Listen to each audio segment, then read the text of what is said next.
She just smiled because he didn't know what she could do. Few months later, the billionaire who once humiliated her was drunk in front of her house, screaming her name. God bless you, my beautiful family. Because of a long introduction, 90% of viewers leave the story early, and YouTube has destroyed my channel.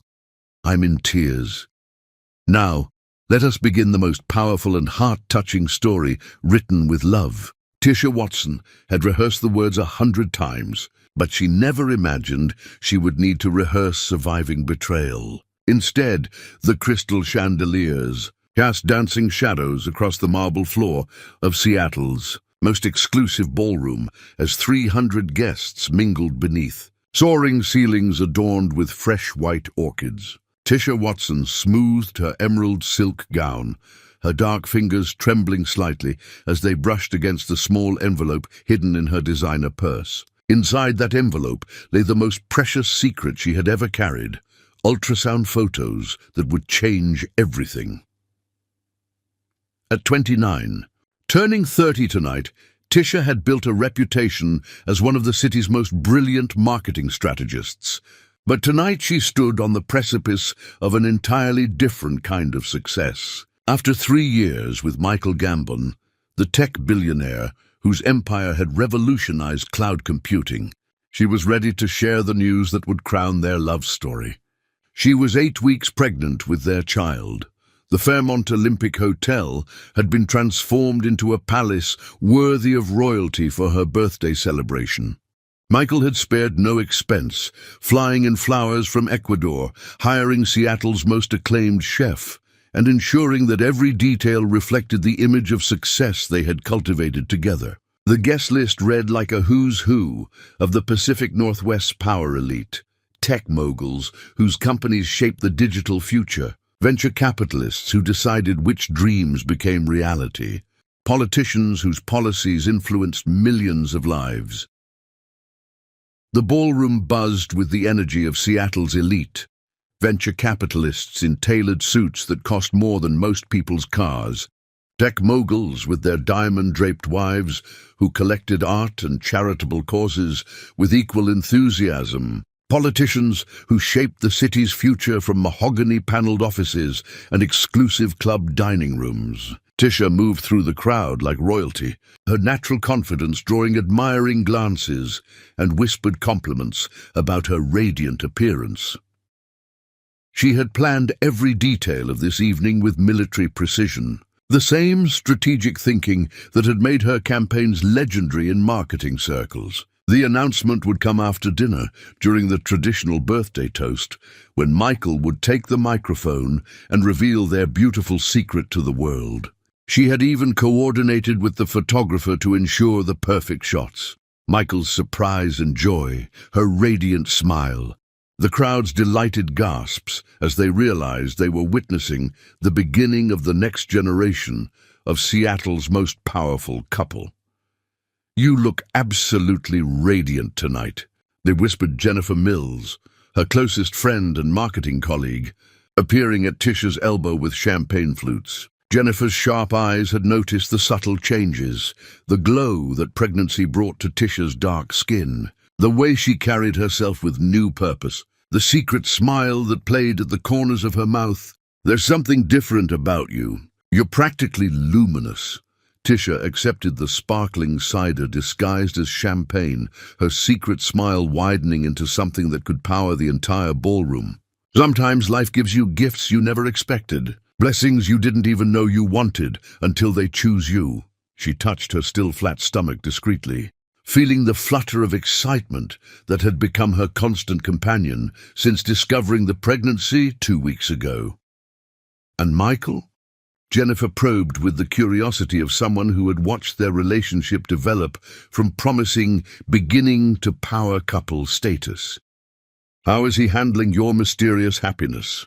Tisha's gaze found Michael across the room, where he stood surrounded by his usual circle of admirers, fellow billionaires comparing acquisition stories, tech journalists seeking exclusive insights, and startup founders hoping to catch his attention long enough to pitch their revolutionary ideas. At 33, he commanded attention effortlessly, his platinum hair perfectly styled to suggest both authority and approachability, his custom Italian suit emphasizing his tall, lean frame that spoke of personal trainers and carefully managed nutrition.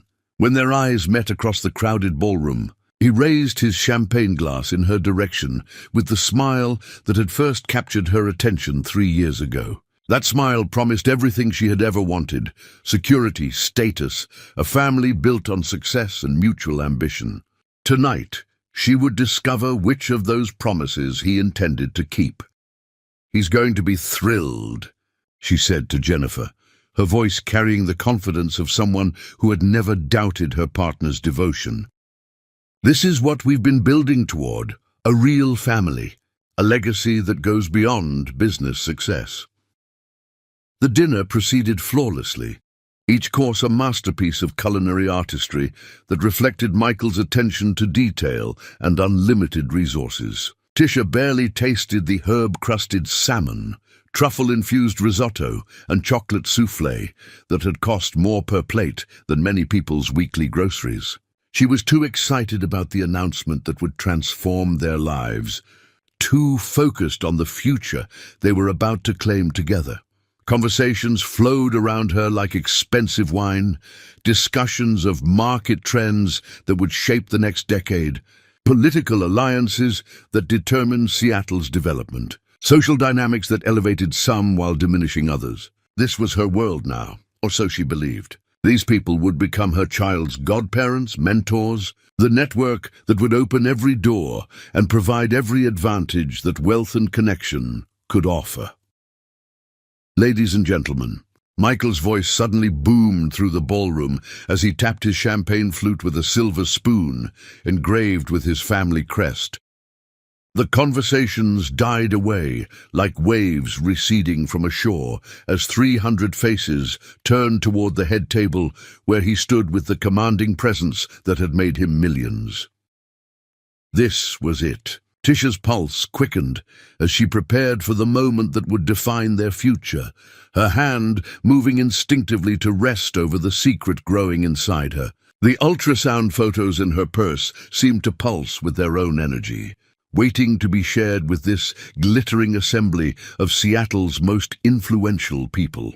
"Thank you all for joining us tonight to celebrate Tisha's birthday," Michael continued, his voice carrying clearly through the ornate space, every word precisely enunciated for maximum impact. "She has been such an important part of my journey for 3 years, and I wanted to mark this milestone in a way that honors our association."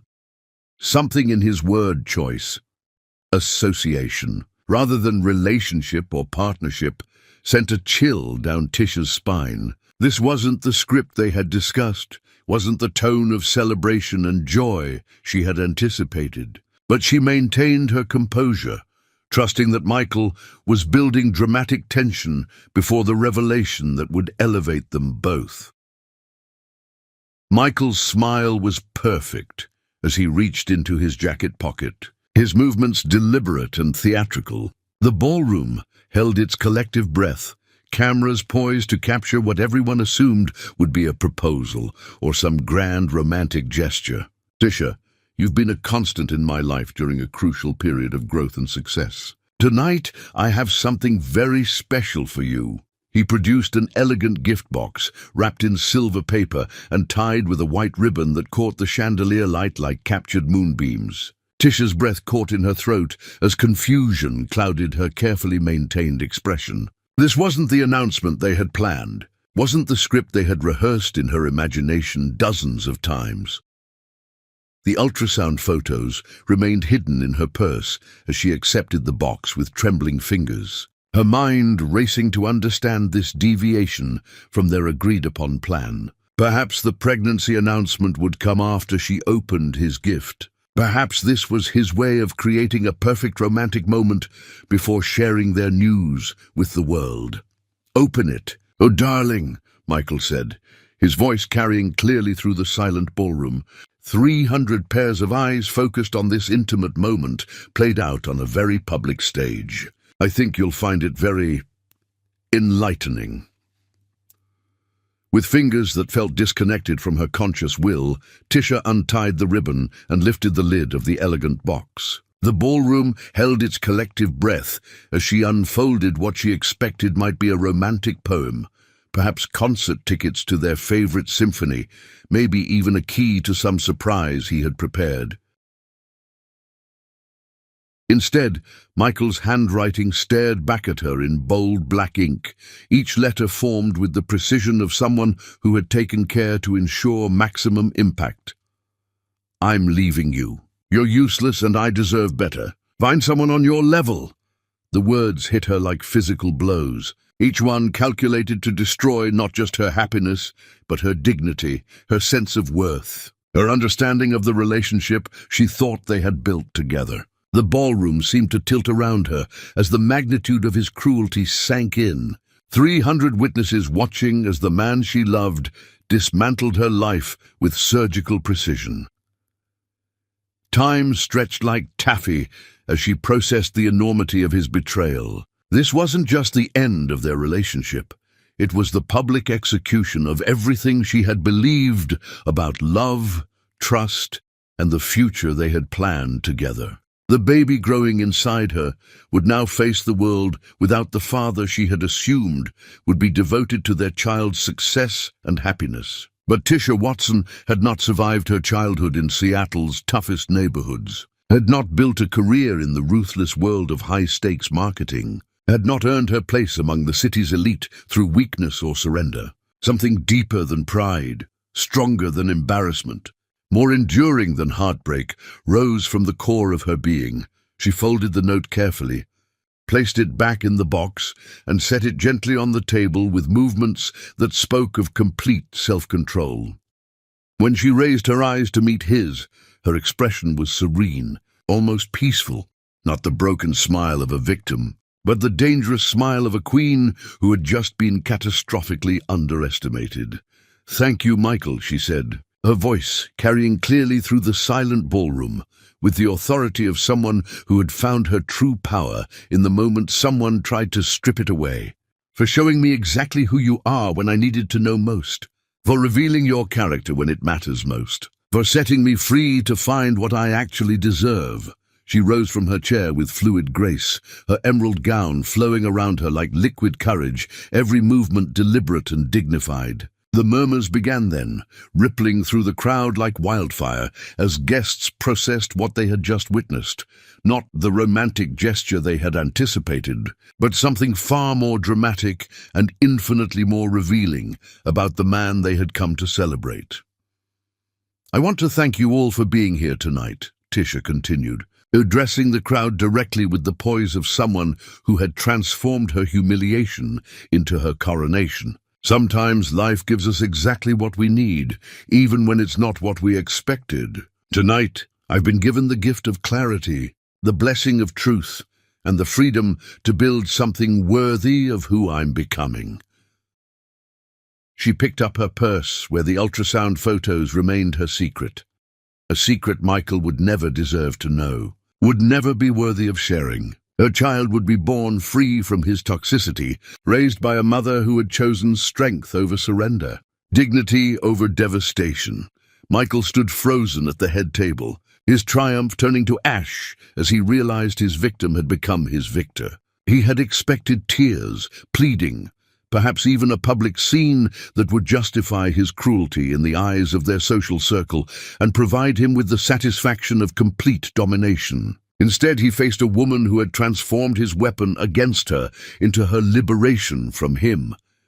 "Good night, everyone," Tisha said, inclining her head like the queen she had always been, but had forgotten until this moment of ultimate testing. "Thank you for witnessing not my humiliation but my rebirth. Thank you for being here as I discovered what I'm truly capable of becoming." She walked through the ballroom with measured steps, her spine straight and her chin high, the crowd parting before her like courtiers before royalty. Some guests nodded with respect and admiration. Others whispered behind their hands with the fascination of people witnessing history in the making. But no one, absolutely no one, looked at her with pity. The valet brought her car around with unusual speed, perhaps sensing the significance of the moment, perhaps simply responding to the royal bearing that had replaced her earlier nervous excitement. As she slipped into the driver's seat, Tisha placed her hand over her stomach where their child grew, safe and loved despite the chaos surrounding their beginning. "My life will not end here, little one," she whispered to the child Michael would never know, her voice carrying a promise that would reshape both their futures. This is where our real story begins. This is where we start building our own kingdom. The phoenix was about to rise, and when she spread her wings, the entire world would witness her flight from the ashes of someone else's cruelty to the heights of her own magnificent destiny. Chapter 2. New Kingdom Rising.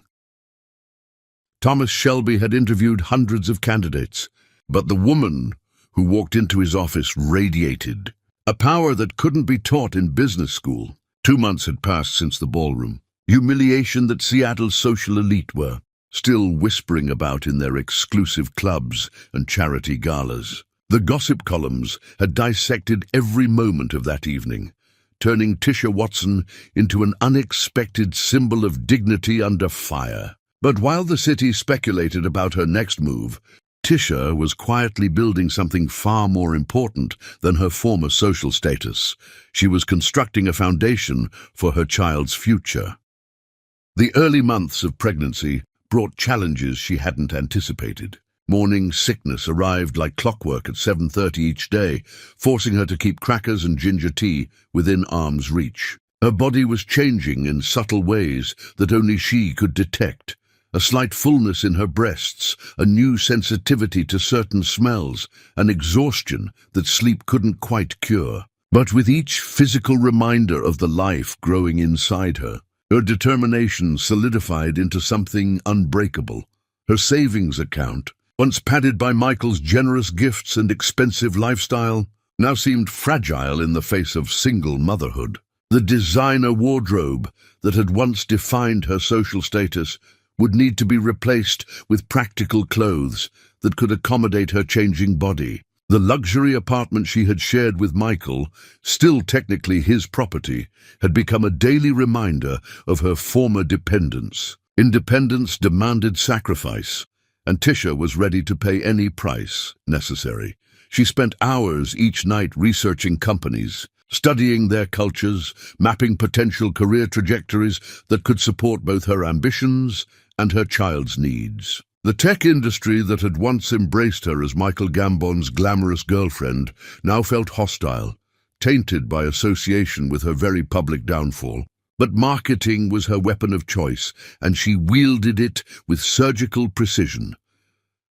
Shelby Marketing Solutions occupied 3 floors of a restored brick building in Pioneer Square, its industrial aesthetic softened by living walls and natural light streaming through massive windows. The company's reputation preceded them, innovative campaigns that elevated startups into household names, nonprofit work that actually moved social needles, corporate partnerships built on authentic storytelling rather than empty promises. Thomas Shelby had built his firm on the foundation that great marketing began with truth, a philosophy that resonated deeply with Tisha's current worldview. The interview had been scheduled for 10:30 on a Tuesday morning, when her morning sickness typically subsided. Tisha arrived 15 minutes early, her portfolio carefully organized, her 16-week pregnancy invisible beneath a strategically chosen charcoal blazer. She had practiced her responses to anticipated questions, prepared explanations for her sudden career pivot, crafted talking points that showcased her strengths while avoiding any mention of her personal circumstances. Thomas Shelby surprised her from the moment he opened his office door. Where she had expected another polished corporate executive, she found a man whose success hadn't hardened him into untouchable perfection. At 32, he possessed the quiet confidence of someone who had earned respect rather than inherited it. His handshake was firm but not aggressive, his office decorated with family photographs and community awards rather than ego trophies. "I've followed your work for years," he said, gesturing for her to sit across from his desk. "The Davidson Hotels campaign you created 3 years ago is still being taught in marketing courses at the University of Washington. Brilliant storytelling married to flawless execution." Tisha felt something she hadn't experienced in months: professional validation that had nothing to do with her romantic associations. "Thank you. That campaign taught me that authenticity always trumps artifice in connecting with audiences." "Speaking of authenticity," Thomas continued, his brown eyes holding hers steadily, "I'm sure you're wondering if I'm hiring you as some kind of charity case after recent events. Let me be clear about something from the start." Tisha braced herself for condescension, disguised as kindness, for the pitying tone that had crept into too many conversations lately. Instead, Thomas leaned forward with the intensity of someone delivering crucial intelligence. "I'm not hiring you because I feel sorry for you," he said firmly. "I'm hiring you because you demonstrated something in that ballroom that money can't buy and business schools don't teach: the ability to transform disaster into dignity. You showed an entire room of Seattle's most powerful people what real class looks like under pressure. That's the kind of character I want representing my company." The words hit her differently than any compliment she had ever received. It was recognition not of her beauty, her connections, or her romantic associations, but of her strength in her darkest moment. She felt tears threaten and blinked them away quickly, unwilling to appear weak in this crucial moment.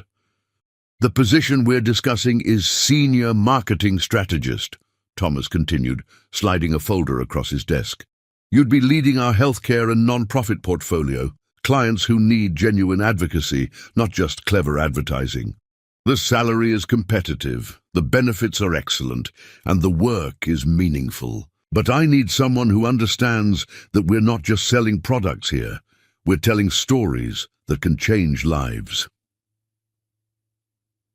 Tisha opened the folder and scanned the details. The salary wasn't quite what she had earned in her previous role, but it was substantial enough to support her new reality. More importantly, the client list revealed organizations doing work that mattered: children's hospitals, domestic violence shelters, environmental non-profits that actually moved beyond virtue signaling. "Why me?" she asked directly. "You could hire any number of qualified candidates without the baggage that comes with my current reputation." Thomas smiled, and she glimpsed the warmth that had built this company's culture. "Because baggage often becomes wisdom if you're strong enough to carry it properly.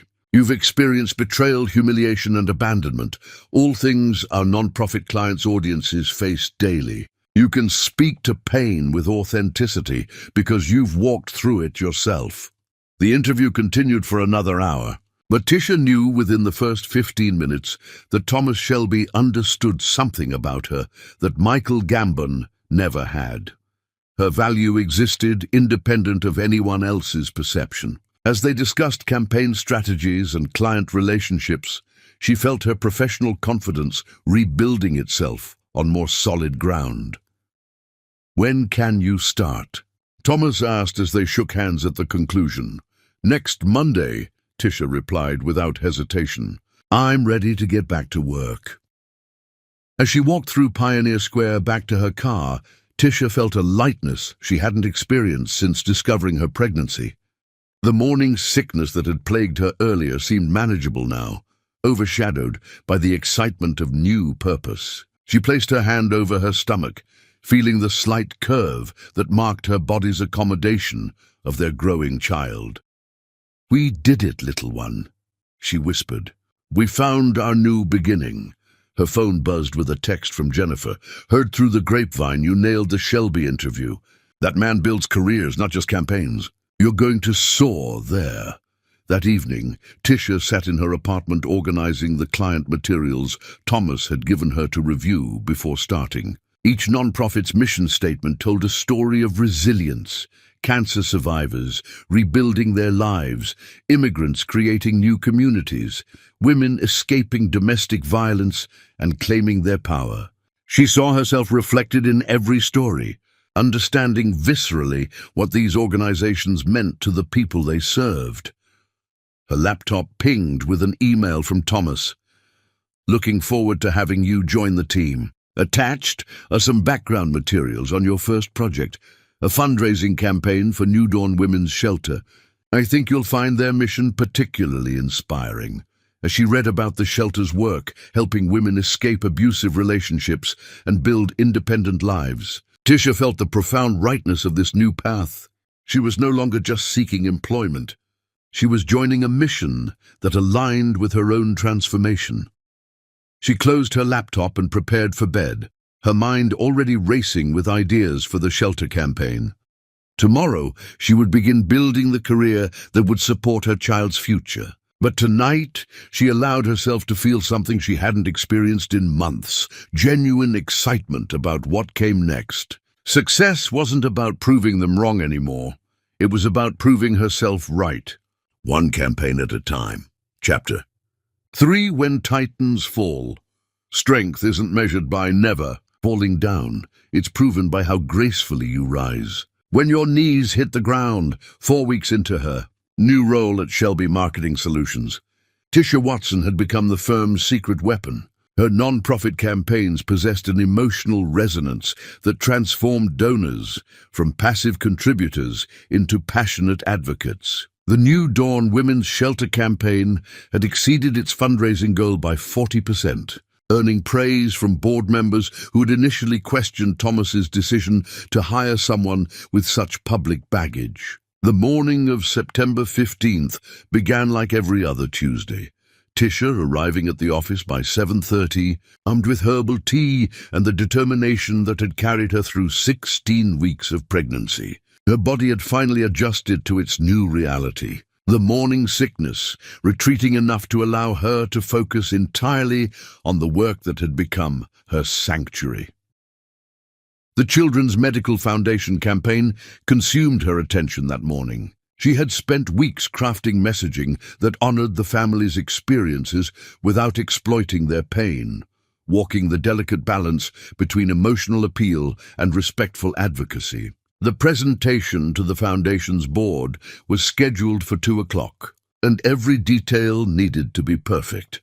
"You've outdone yourself with this one," said Marcus Rivera, her project coordinator, as they reviewed the final materials. "The storytelling approach is brilliant, focusing on hope and healing rather than tragedy and trauma. It's going to revolutionize how they connect with donors." Tisha felt the familiar flush of professional satisfaction. These moments, when her work transcended mere advertising to become genuine advocacy, reminded her why she had fallen in love with marketing in the first place. Before Michael, before the social climbing and image crafting, she had believed in the power of authentic storytelling to create meaningful change. The morning progressed smoothly until the team meeting at 11:30. Thomas had called the gathering to review several ongoing campaigns and celebrate recent victories. The conference room buzzed with the energy of a company hitting its stride. Young creatives bouncing ideas off seasoned strategists, account managers sharing client feedback that validated their innovative approaches. Tisha was presenting the Children's Medical Foundation timeline when the room began to tilt around her. The words on her presentation slides blurred as her vision darkened at the edges. She gripped the edge of the conference table, trying to steady herself as her knees buckled beneath her. "Tisha?" Thomas's voice seemed to come from very far away. "Are you okay?"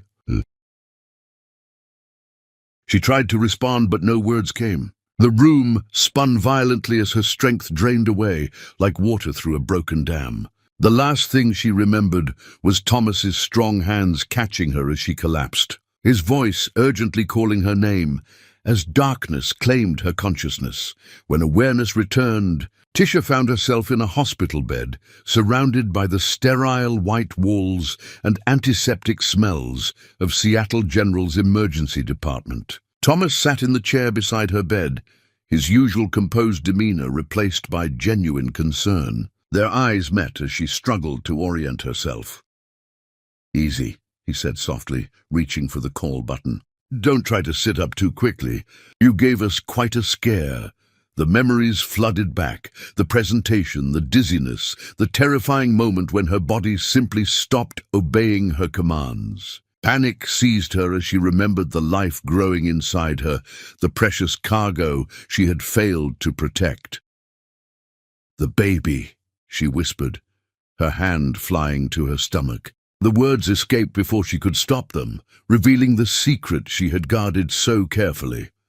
Thomas's expression shifted from concern to understanding, pieces of a puzzle clicking into place. "The doctor is coming to talk to you, but from what I understand, everything is fine. You're both going to be okay." Dr. Sarah Chen entered the room, as if summoned by their conversation, her kind face professional but reassuring. "Ms. Watson, you gave your colleague quite a fright. How are you feeling?" "Scared," Tisha admitted, her usual composure abandoned in favor of raw honesty. "I can't lose this baby. I won't survive it." "You're not losing anything," Dr. Chen said firmly, pulling up a chair. "Your baby is perfectly healthy with a strong heartbeat. But we need to talk about what happened today, because your body is sending you a very clear message." She explained what Tisha already suspected, but had been too stubborn to acknowledge. Severe dehydration, exhaustion and stress had combined into a perfect storm of physical breakdown. Her blood pressure was elevated, her iron levels dangerously low, her body crying out for the care she had been denying it in her drive to prove herself professionally. "You're pushing too hard," Dr. Chen continued gently. "I understand the desire to maintain your career, but you're not just responsible for yourself anymore. This baby needs you healthy, which means you need to prioritize rest and proper nutrition alongside your professional ambitions." Thomas listened silently, his presence steady and reassuring, without being intrusive. When Dr. Chen finished her recommendations, modified work schedule, regular meals, prenatal vitamins, stress reduction techniques, he simply nodded as if these adjustments were already predetermined facts. "I can't afford to be weak," Tisha said quietly after the doctor left them alone. The words carried the weight of everything she had endured, the public humiliation, the financial uncertainty, the pressure to prove she could succeed independently. "If I slow down, if I show any vulnerability, everyone will think Michael was right about me." Thomas leaned forward in his chair, his voice carrying a conviction that demanded attention. "Listen to me very carefully, Tisha. Being human isn't weakness. It's what makes you powerful. The woman who survived that ballroom humiliation with her dignity intact isn't weak. The professional who's revolutionized every campaign she's touched isn't weak. The mother who's building a future for her child while rebuilding her own life isn't weak." His words broke through defenses she hadn't realized she was maintaining. Tears she had held back for months finally escaped, carrying with them the fear and loneliness she had refused to acknowledge. Thomas reached for a box of tissues without judgment, allowing her the space to feel everything she had been suppressing. "You don't have to carry this alone," he said simply. "Whatever you need, adjusted schedules, project support, someone to drive you to doctor's appointments, we'll figure it out. Great companies take care of their people, and great people deserve companies that see their worth." As they waited for her discharge paperwork, Tisha reflected on the profound shift this moment represented. For the first time since learning about her pregnancy, she wasn't facing the challenge entirely alone. Thomas's support wasn't romantic or conditional. It was simply human decency extended to someone who deserved better than she had been receiving. The ride back to her apartment was quiet, both of them processing the day's revelations. When Thomas pulled into her building's parking garage, he turned to face her with an expression she couldn't quite read. "You mentioned you don't have anyone to help you recover," he said carefully. "If you're comfortable with it, I have a guest room and a very flexible work schedule. You could rest properly while staying connected to the projects you care about. No pressure, just an option." The offer hung between them, loaded with implications neither was ready to address directly. Tisha studied his face for any sign of ulterior motive, but found only genuine concern. Her pride warred with her practical needs as she considered the alternatives, recovering alone in her apartment, risking another collapse, potentially endangering the child she was fighting so hard to protect. Sometimes accepting help isn't surrender, it's the smartest strategy for winning the war. Chapter 4. Sanctuary of Souls. In his modest home, she discovered that kindness wasn't a luxury for the privileged. It was the foundation upon which real strength was built. Thomas's house in Capitol Hill defied every expectation Tisha had formed about successful bachelors and their living spaces. Where she had anticipated minimalist furniture and bachelor pad aesthetics, she found warmth that seemed to emanate from the walls themselves. Hardwood floors gleamed beneath hand-woven rugs that told stories of distant travels, while bookshelves lined with well-worn novels and business treatises revealed a mind that sought both entertainment and enlightenment. The guest bedroom he showed her possessed the kind of comfort that only came from thoughtful attention to details most people overlooked. The mattress was perfectly firm, the pillows arranged at ideal angles for both sleeping and reading. Fresh flowers, white lilies that wouldn't trigger scent sensitivity, sat on the nightstand beside a pitcher of ice water and a small dish of ginger candies for nausea. "I hope you don't mind," Thomas said, gesturing toward the thoughtful touches. "I called Dr. Chen's office and asked about things that might help during recovery. The nurse was very helpful about pregnancy-related needs for someone at 20 weeks.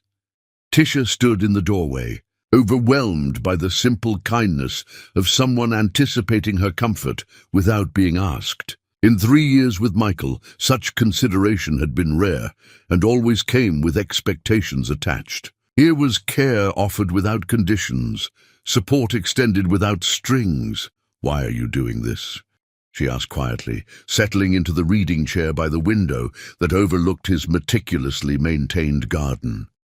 "You barely know me, and I've already disrupted your workplace with my personal drama." Thomas perched on the edge of the bed, maintaining respectful distance while ensuring she could see his sincerity. "Because someone should have been doing this for you all along," he replied simply.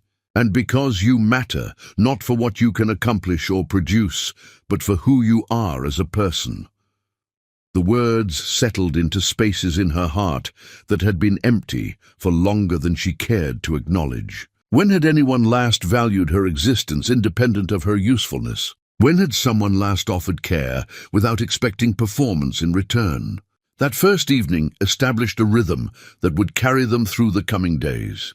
Thomas worked from his home office while Tisha rested, emerging periodically to ensure she was comfortable, well-fed, and taking her prescribed medications. He cooked simple, nutritious meals that satisfied her pregnancy cravings, without overwhelming her sensitive stomach. Grilled chicken with herbs from his garden, fresh fruit smoothies packed with vitamins, homemade soups that warmed her from within. "You don't have to hover," she told him on the second morning as he delivered breakfast to her room. "I'm not going to disappear if you stop watching me for 5 minutes. I'm not hovering," he replied, with a smile that reached his eyes. "I'm ensuring our star strategist recovers properly so she can get back to changing the world." Purely selfish motivations. But Tisha saw through his casual deflection to the genuine concern beneath. She watched him work through the open door of his office, taking client calls while monitoring her needs, rearranging meetings to accommodate her recovery schedule, turning down evening events that would take him away from home. His dedication wasn't performative or designed to impress. It was simply who he was when someone needed him. On the second afternoon, she felt strong enough to join him in the living room, curling up on his comfortable sofa with her laptop to review campaign materials. The Children's Medical Foundation presentation had been postponed, but she could still contribute to the strategy refinement. Thomas worked at the dining table, his papers spread across its surface as he balanced multiple client needs. "Tell me about the shelter campaign," he said during a break, settling into the armchair across from her. "What made you approach it so differently than traditional non-profit messaging?" Tisha looked up from her screen, considering how to articulate the insight that had driven her strategy. Most domestic violence campaigns focus on the trauma, the black eyes, the fear, the statistics about women who don't survive. They're designed to shock people into caring, but shock has diminishing returns. People build immunity to emotional manipulation, so you focused on strength instead of victimization, Thomas observed, following her logic. Exactly. I focused on the moment these women decide they deserve better, the courage it takes to walk away from everything familiar, the incredible strength required to rebuild from nothing. I wanted donors to see themselves in these women's determination, not their suffering. Thomas nodded slowly, his expression thoughtful. You wrote from personal experience. It wasn't a question, and Tisha didn't treat it as one. Leaving takes different kinds of courage, depending on your circumstances. But the emotional core is the same, realizing you deserve better than what you're accepting. They worked in comfortable silence after that. The only sounds, the gentle clicking of keyboards and the occasional rustle of papers. Tisha found herself stealing glances at Thomas as he concentrated on his work, the way he chewed his pen when considering difficult decisions, the unconscious smile that appeared when reading positive client feedback, the careful attention he gave to every detail of every project. This was masculinity she hadn't encountered before, strength that protected rather than dominated, confidence that built others up rather than tearing them down. Thomas wielded his success like a tool for creating positive change, rather than a weapon for asserting superiority. Watching him work, she began to understand why his company culture felt so different from every other agency she had experienced. That evening, as Thomas prepared dinner, Tisha's phone rang with a call from Jennifer Mills. She answered reluctantly, knowing her friend would want details about her mysterious absence from the social circuit. "Where have you been hiding?" Jennifer demanded without preamble. "The rumor mill has you everything from entering rehab to fleeing the country." "I need facts, Watson." "I've been recovering from a health scare," Tisha replied carefully, unwilling to share her pregnancy news before she was ready. "Nothing dramatic, just needed to rest. And you're doing this recovery where exactly?" "Because I drove by your apartment yesterday and your car wasn't there." Tisha glanced toward the kitchen where Thomas was chopping vegetables, his movements efficient and practiced. "I'm staying with a friend who's helping me get back on my feet." "A friend?" Jennifer's voice sharpened with curiosity. "What kind of friend? Male or female? Professional or personal? Give me something to work with here." Before Tisha could respond, Thomas appeared with a steaming mug of chamomile tea, setting it beside her with the same gentle consideration he had shown all week. Their eyes met briefly, and she saw understanding in his expression. No pressure to explain, no judgment about her privacy needs. "The kind of friend who brings you tea without being asked," Tisha said into the phone, her gaze still locked with Thomas's. "I'll call you back later. Jen, I need to rest." After hanging up, she sat with the warm mug between her hands, inhaling the soothing steam. Thomas had returned to the kitchen, giving her space to process the call without hovering or asking questions. Such restraint was foreign to her experience with men. Most demanded explanations, insisted on knowing every detail of her conversations and connections. "Thank you," she said, when he brought her a plate of perfectly seasoned salmon and roasted vegetables. "For cooking? It's nothing special, just—" "Not for the food," she interrupted softly. "For all of it. For not asking questions I'm not ready to answer. For taking care of me without making it feel like I owe you something. For showing me what kindness looks like when it's not attached to expectations." Thomas settled into the chair across from her, his own plate balanced on his knees. "Everyone deserves that kind of care." "Tisha, The fact that you're surprised by basic human decency says more about how you've been treated than it does about what you deserve. As they ate in comfortable silence, Tisha felt something shifting inside her chest. Not romantic attraction, though she couldn't deny Thomas's appeal, but something deeper and more foundational. For the first time in months, she felt genuinely safe, not just physically protected, but emotionally secure in a way that allowed her to truly relax. True power, she was learning, wasn't the ability to destroy those who hurt you. It was the courage to accept love from those who saw your worth. Chapter 5. The Chrysalis Stage. She had built walls so high that even she had forgotten there were doors hidden in their foundation, waiting for someone worthy to find the keys. By the third day of recovery in Thomas's home, Tisha felt her physical strength returning alongside something she hadn't experienced in years: genuine peace. The combination of proper nutrition, adequate rest, and complete freedom from judgment had worked better than any medicine Dr. Chen could have prescribed. Her body was healing, but more importantly, her spirit was remembering what safety felt like. The morning of her fourth day arrived with September sunshine streaming through the guest room windows, painting golden rectangles across the hardwood floor. Tisha woke naturally for the first time since her pregnancy began. Her internal clock finally synchronized with her body's needs rather than the relentless demands of proving herself professionally. From the kitchen came the gentle sounds of Thomas preparing breakfast, the quiet sizzle of eggs in a pan, the soft whistle of a tea kettle, the measured rhythm of someone who found meditation in simple domestic tasks. These sounds had become the soundtrack of her healing, evidence that someone was taking care of the details of daily life while she focused on recovery. When she emerged from the guest room, Tisha found Thomas at the stove, wearing faded jeans and a grey sweater that emphasized the broad strength of his shoulders. His dark hair was slightly mussed from sleep, and he moved with the unconscious grace of someone completely comfortable in his own space. The sight of him, masculine and capable yet utterly unthreatening, stirred something in her chest that she immediately pushed away. "Good morning," he said without turning around, somehow sensing her presence in the doorway. "How did you sleep?" "Better than I have in months," she admitted, accepting the mug of herbal tea he offered.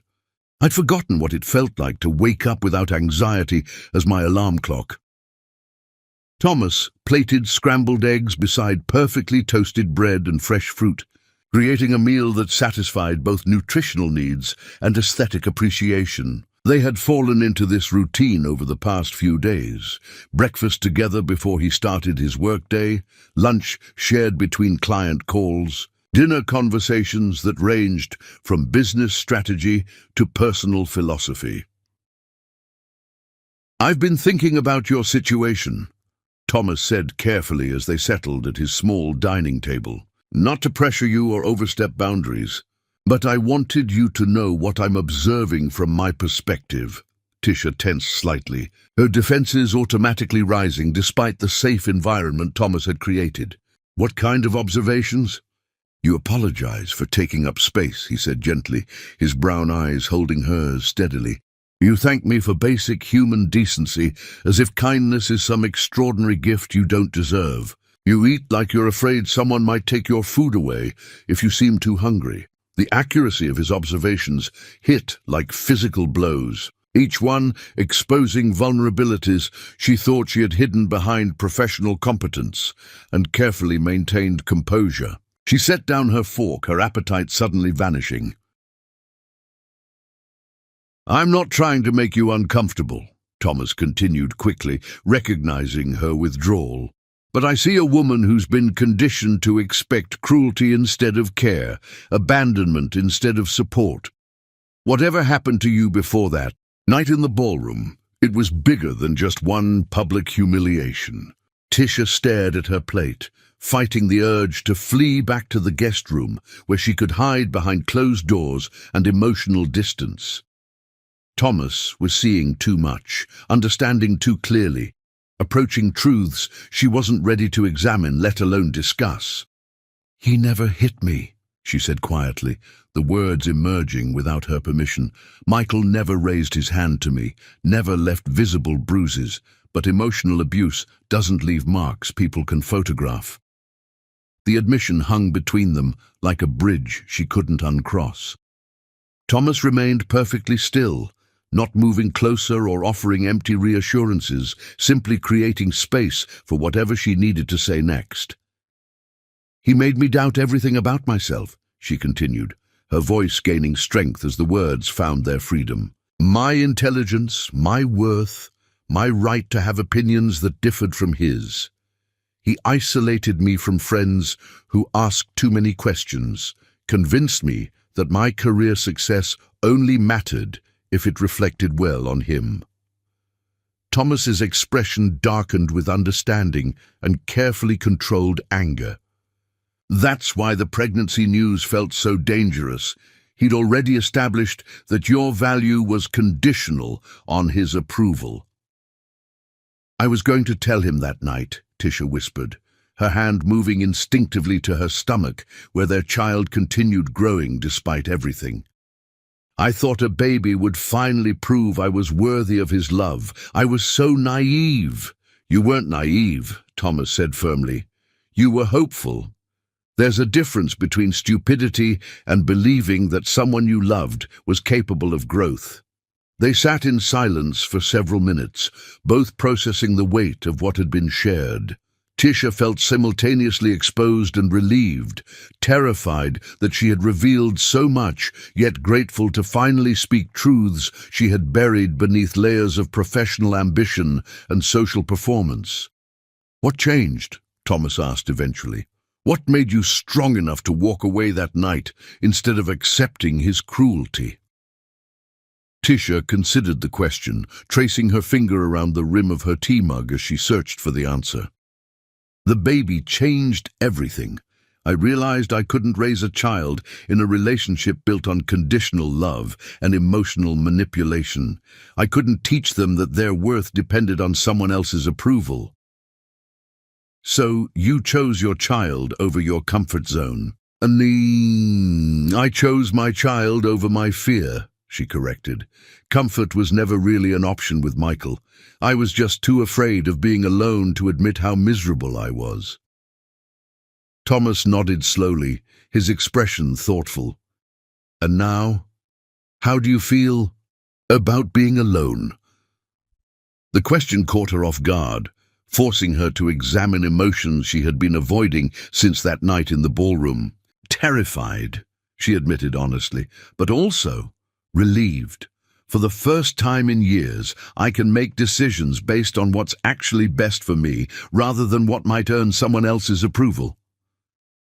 "That's growth," Thomas observed. "Real strength isn't never being afraid, it's acting with integrity despite the fear." As the morning progressed, they returned to the comfortable rhythm that had characterized her recovery period.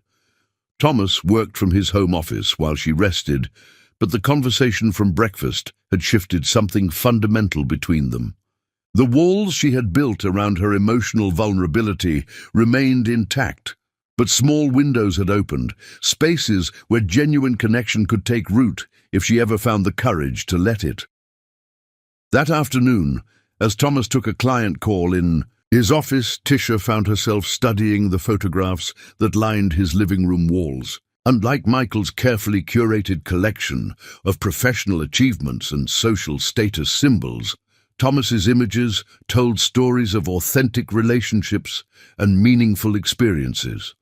Family gatherings where genuine laughter lit up faces, travel, adventures that emphasized cultural connection over luxury consumption, community service events where he was clearly more interested in the work than the recognition. One photograph particularly caught her attention: Thomas, with his arm around an elderly woman whose smile radiated warmth and wisdom.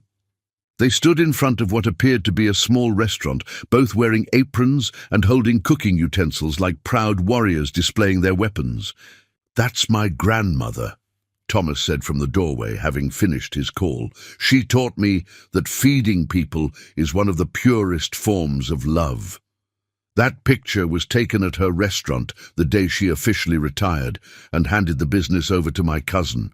"She raised you?" Tisha asked, noting the obvious affection in his voice. "After my parents died in a car accident when I was 12.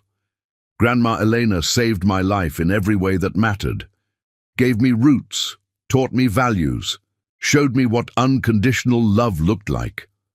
The story explained so much about Thomas's character, his instinctive nurturing, his ability to provide care without expecting gratitude, his understanding that strength and gentleness weren't mutually exclusive. He had been raised by a woman who understood that real power came from building others up rather than tearing them down. "She would have liked you," Thomas added quietly. "She always said the strongest people were those who had survived their own breaking and chosen to become healers instead of destroyers." As evening approached, Tisha felt the familiar tug of her old life trying to reclaim her. Her apartment waited with its responsibilities and reminders of everything she was trying to rebuild.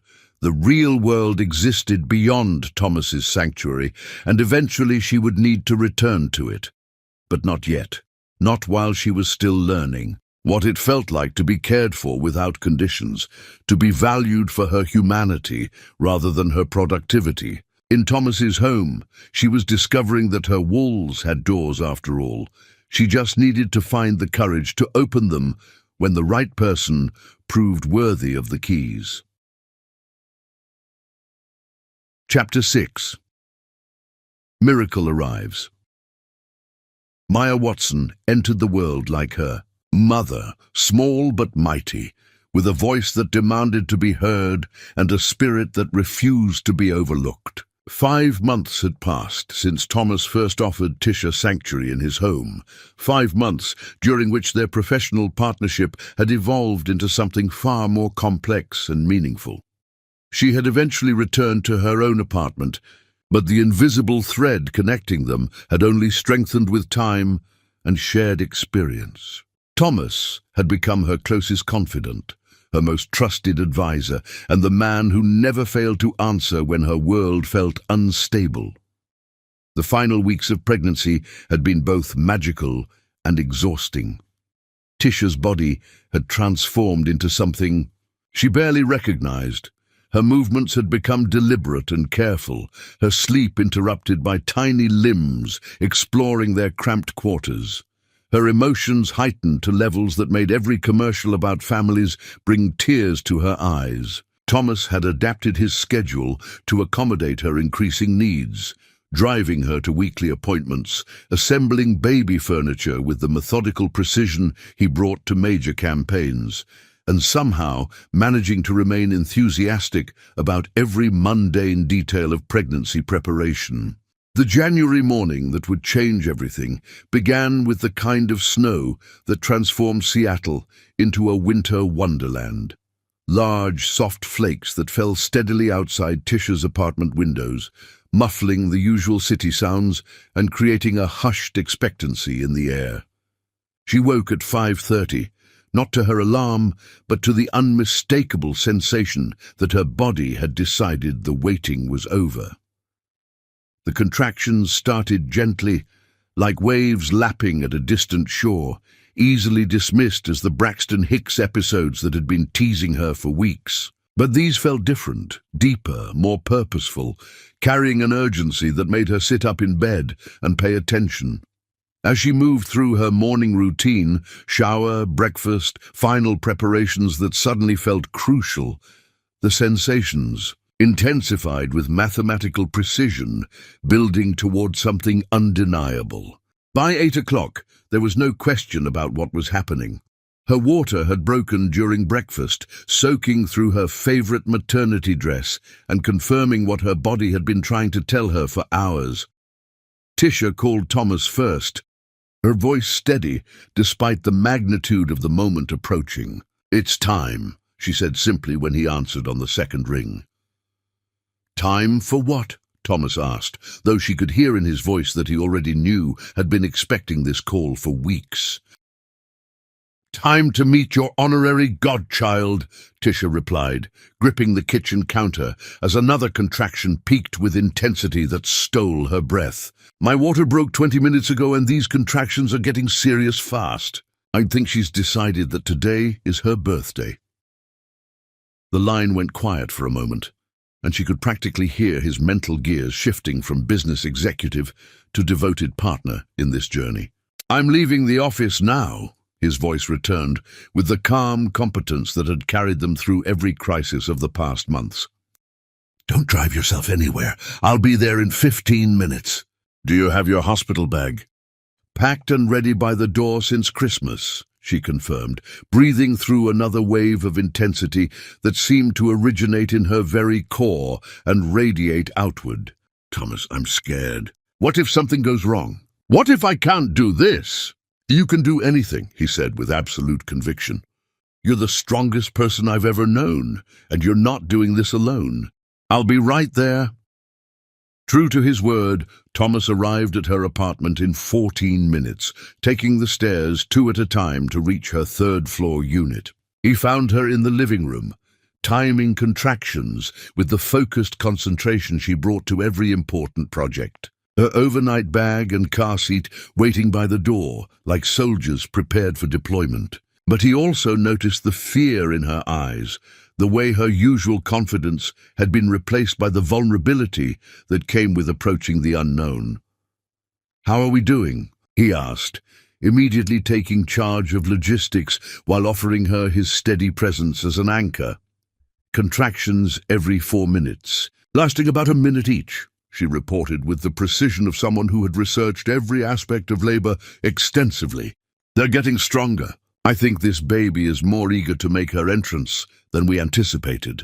Thomas helped her into her coat, grabbed her bag and the car seat, and guided her toward the door with movements that were efficient but never hurried. Every gesture communicated the same message. They had prepared for this moment. Everything would be fine. She could trust him to handle whatever needed handling while she focused on the incredible work her body was doing. The drive to Seattle General Hospital required all of Thomas's considerable skill at remaining calm under pressure. Seattle traffic, never cooperative under the best circumstances, seemed particularly determined to delay their progress through snow-slicked streets. But he navigated the challenging conditions with patient determination, while Tisha breathed through increasingly intense contractions in the passenger seat. "Remember what we learned in the birthing class," he said during a red light that felt eternal, his voice steady and encouraging. "Slow, deep breaths. Focus on meeting your daughter, not on the discomfort. Think about holding her, seeing her face for the first time. Tisha managed between contractions, despite everything finding humor in his choice of words. "I don't remember you officially signing up for labor coaching duties when you hired me."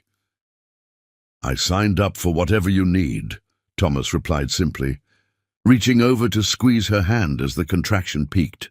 "That's what family does for each other." The word family hung between them as they pulled into the hospital parking garage.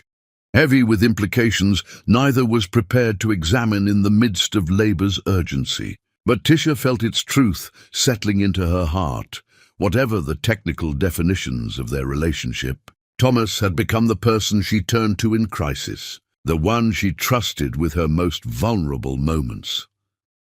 Labor progressed with the swift intensity of a woman whose body knew exactly what it was doing. The medical team at Seattle General moved with practiced efficiency, but it was Thomas's unwavering presence that kept Tisha grounded throughout the process. He held her hand during contractions, reminded her to breathe when pain threatened to overwhelm her focus, and provided the steady stream of encouragement that helped her channel her strength most effectively. "You're incredible," he told her during the hardest moments, his voice cutting through the medical chaos to reach her directly. "Look what you're doing, bringing life into the world through sheer force of will and determination. Maya is so lucky to have you as her mother." The hours blended together in a haze of intense focus, medical monitoring, and Thomas's constant presence. He never left her side, even when the nurses suggested he might want to take breaks. He learned to interpret the monitors, to anticipate her needs, to provide exactly the right words of encouragement when her strength flagged. "I can't do this," she gasped during transition, the most intense phase of labor. "It's too much. I'm not strong enough." "Yes, you are," Thomas said firmly, his face close to hers, his eyes holding hers with absolute faith. "You survived Michael's betrayal and built a career from nothing. You've carried this baby through months of uncertainty and created a safe space for her to grow. This is just the final step in the most amazing thing you've ever done." At 3:47 in the afternoon, after 8 hours of labor that felt both eternal and impossibly brief, Maya Watson made her dramatic entrance into the world. She emerged with lungs that announced her arrival to the entire maternity ward, her tiny fists waving indignantly at the sudden brightness and noise surrounding her new environment, her dark hair already showing the stubborn cowlicks that would define her personality. "She's perfect," Dr. Martinez announced, placing the squirming, protesting bundle on Tisha's chest. Healthy lungs, all 10 fingers and toes, and clearly ready to take on the world. 6 pounds, 4 ounces of pure determination, but it was Thomas's expression that captured the moment's true magic. As he looked at Maya for the first time, this child who carried no genetic connection to him, but had already claimed a permanent place in his heart, tears flowed freely down his face. His hands shook as he gently touched her tiny fingers, his voice thick with emotion when he spoke. "Hello, beautiful girl," he whispered. His words meant for Maya, but his eyes meeting Tisha's with an intensity that made her breath catch, despite her exhaustion. "Welcome to your kingdom. You're going to be so incredibly loved." Maya seemed to recognize his voice, her crying subsiding as she turned toward the sound with the focused attention that would characterize her approach to everything. When Thomas gently stroked her cheek, she grasped his finger with surprising strength, holding on as if she already understood that this man was someone important in her world. "She knows you," Tisha whispered, watching the interaction with wonder. "Look how she responds to your voice, how she holds your finger. She's been listening to you talk to her for months." The next hours passed in a blur of medical procedures, paperwork, and the overwhelming rush of hormones and emotions that accompanied new motherhood. But through it all, Thomas remained her anchor, handling phone calls to notify friends and family, ensuring she had everything she needed for comfort, learning the intricate details of newborn care with the dedication he brought to mastering any new skill.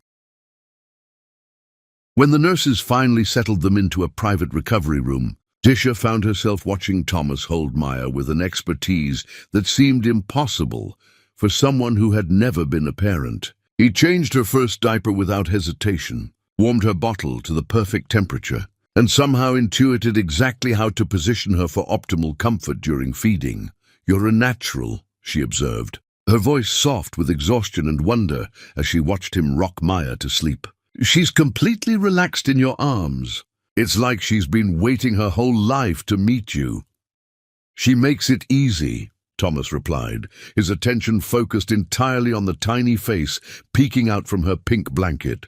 "Look at her. She already knows exactly what she wants and isn't afraid to ask for it. She definitely gets that determination from her mother." As visiting hours ended and the hospital settled into its nighttime rhythm, Thomas made no move to leave. The nurses had provided him with a reclining chair that converted into a makeshift bed, and he had clearly planned to spend the night ensuring both mother and daughter had everything they needed. "You don't have to stay," Tisha said, though she hoped desperately that he would. "I know you have work tomorrow, responsibilities that can't wait." "Nothing is more important than this," Thomas interrupted gently, settling into the chair with Maya still sleeping peacefully in his arms. "You two are my priority now, tonight and always. Work can definitely wait." In the dim light of the hospital room, with Maya breathing softly between them and the snow continuing to fall outside their window. Tisha felt something fundamental shift in her understanding of family. Blood didn't determine love, choice did. And Thomas had chosen them, completely and without reservation, in a way that Maya's biological father never could or would. Love. She realized watching Thomas cradle her daughter wasn't about biology, it was about showing up, staying present, and choosing someone's happiness over your own convenience. Chapter 7.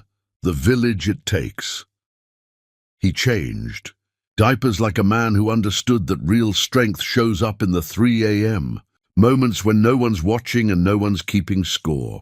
The first weeks of Maya's life established rhythms that would have been impossible to imagine before her arrival. Thomas had somehow reorganized his entire world around the needs of a 7-pound person who communicated exclusively through crying, sleeping, and the occasional perfect smile that made every sleepless night worthwhile. His penthouse apartment, once the pristine domain of a successful bachelor, had transformed into Maya Central Command. The guest room now housed a crib that Thomas had assembled with the same methodical attention he brought to major marketing campaigns. The living room featured a bouncy seat strategically positioned to provide optimal views of both the television and the floor-to-ceiling windows overlooking Elliott Bay. Every surface held supplies, burp cloths, bottles, diapers, the endless accessories required to support someone who weighed less than most cats, but needed more equipment than a small army. Tisha had returned to work part-time 6 weeks after Maya's birth, a transition made possible only by Thomas's willingness to restructure not just his schedule, but his entire approach to professional responsibility. He had installed a nursery area in his office, complete with a crib for Maya's naps and a comfortable chair where Tisha could pump breast milk between client meetings. Their colleagues had adjusted to the sound of occasional baby babbles during conference calls, and several major clients had specifically requested to meet Maya during presentations. She's going to grow up thinking boardrooms are playgrounds.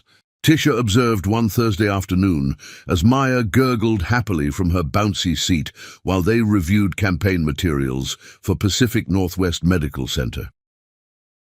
"Maybe that's not such a bad thing," Thomas replied, pausing in his review of budget projections to make exaggerated facial expressions that sent Maya into delighted giggles. "She'll understand from day one that work should be meaningful and that the best teams feel like family." Watching him with Maya never failed to stir something complex in Tisha's chest, gratitude mixed with longing, appreciation tangled with emotions she wasn't ready to name. Thomas had embraced fatherhood with a naturalness that suggested he had been waiting his entire life for this role. He knew Maya's feeding schedule better than some biological fathers knew their own children's names. He could identify the subtle differences between her hungry cry, her tired cry, and her pay attention to me immediately cry from 3 rooms away. The evening routine had become sacred territory for all 3 of them. Thomas would arrive at Tisha's apartment by 6 o'clock, bearing takeout from whatever restaurant had earned Maya's approval through the mysterious alchemy of infant preference. They would eat while Maya entertained them from her high chair, babbling commentary on their conversations and occasionally throwing food with the concentrated focus of a scientist conducting experiments. Bath time belonged to Thomas. He had mastered the delicate art of supporting Maya's tiny body while ensuring her safety, talking to her in a steady stream of encouragement and nonsense that made her smile and splash with delight. Tisha would watch from the doorway, her heart clenching with emotions too complex to untangle, as this man who owed them nothing gave them everything. "Uncle Thomas is going to spoil you rotten," she would tell Maya during these moments, using the title they had agreed upon to define his role in their unconventional family structure. But lately, Maya had begun showing preferences that complicated their careful boundaries. She would calm faster in Thomas's arms when she was fussy, her tiny face lighting up with recognition when he entered a room, her sleep more peaceful when he was the one reading her bedtime stories in his deep, gentle voice that seemed to carry magical properties for soothing fractious infants. "She thinks you're her father," Tisha said one evening in late February as they watched Maya drift off to sleep in Thomas's arms. The observation carried weight beyond its simple statement of fact. "Is that a problem?" Thomas asked carefully, his voice barely above a whisper to avoid disturbing Maya's transition into sleep. Tisha considered the question, studying the scene before her. This man who had claimed no biological connection to her daughter, but loved her as completely as any parent ever could. "It should be," she said honestly. "It should terrify me that she's getting so attached to someone who could walk away at any time. But I watch you with her, and I see something I never thought existed. Unconditional love without ownership, devotion without control.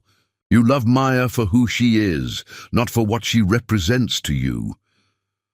Thomas shifted carefully in the rocking chair they had placed by Maya's crib, his movements practiced and gentle. "She represents everything good in the world to me," he said quietly.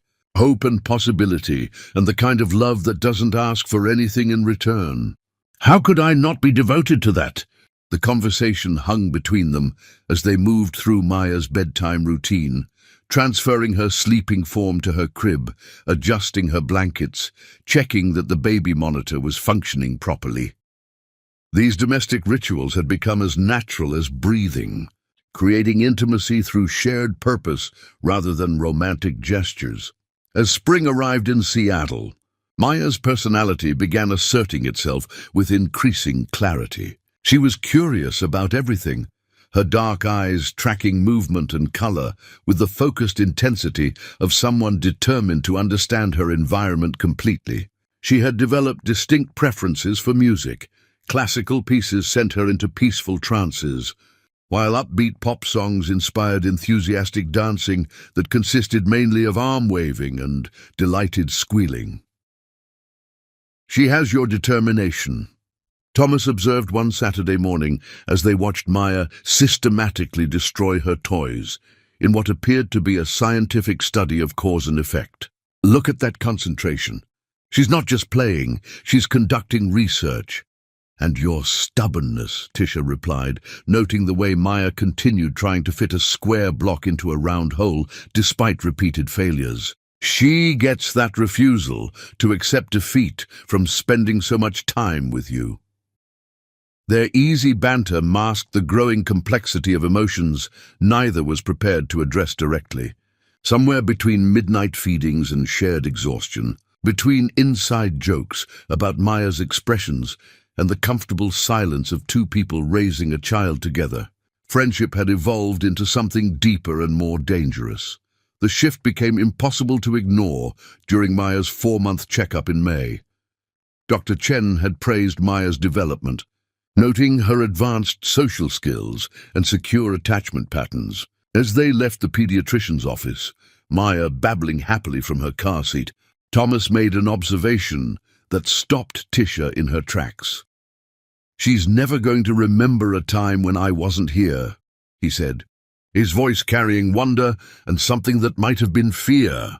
"For her, this is normal, having both of us here, being loved by both of us. She won't know that families don't always look like this." Tisha felt her throat tighten with emotions she couldn't afford to examine too closely. "Is that what we are?" she asked carefully. "A family?" Thomas stopped walking, turning to face her in the hospital parking garage with an expression that made her breath catch. "What would you call it?" he asked gently. "We share responsibility for raising Maya. We make decisions together about her welfare. We've reorganized our entire lives around her needs and couldn't imagine it any other way." "That sounds like partnership," Tisha said, her voice barely steady. "It sounds like love," Thomas replied simply. "Family," she was learning, wasn't always born. Sometimes it was built, one shared moment of devotion at a time. Chapter 8. Hearts Under Construction. Love had knocked on her door before and burned the house down, but this time it came with blueprints for something beautiful and foundations strong enough to last forever. By Maya's 6-month birthday in July, the delicate balance they had maintained began shifting towards something neither could ignore. The summer heat had settled over Seattle like a warm blanket, and Thomas had taken to bringing Maya to his apartment's rooftop garden, where she could experience sunshine and fresh air while remaining safely contained in her portable playpen. Watching him point out different flowers and explain their growing patterns to a baby who responded with enthusiastic babbling made Tisha's heart perform gymnastics she couldn't control.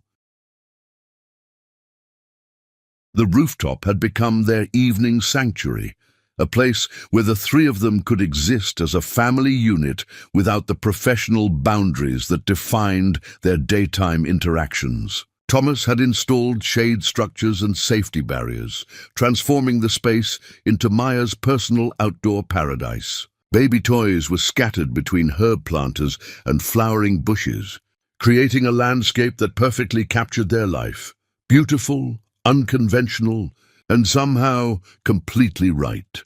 The partnership at Shelby Marketing Solutions had flourished beyond all expectations. Tisha's campaigns consistently exceeded client objectives, her instinctive understanding of human resilience translating into messaging that moved audiences from passive awareness to active engagement. Thomas had officially promoted her to senior partner, a title that came with equity stakes and decision-making authority that would have seemed impossible just over a year ago when she was starting over from devastation. Their professional success provided the foundation for personal conversations that ventured into increasingly intimate territory. Late evenings found them on Thomas's apartment balcony after Maya had fallen asleep, sharing wine and perspectives on everything from childhood experiences to future dreams, building the kind of emotional intimacy that made physical attraction inevitable.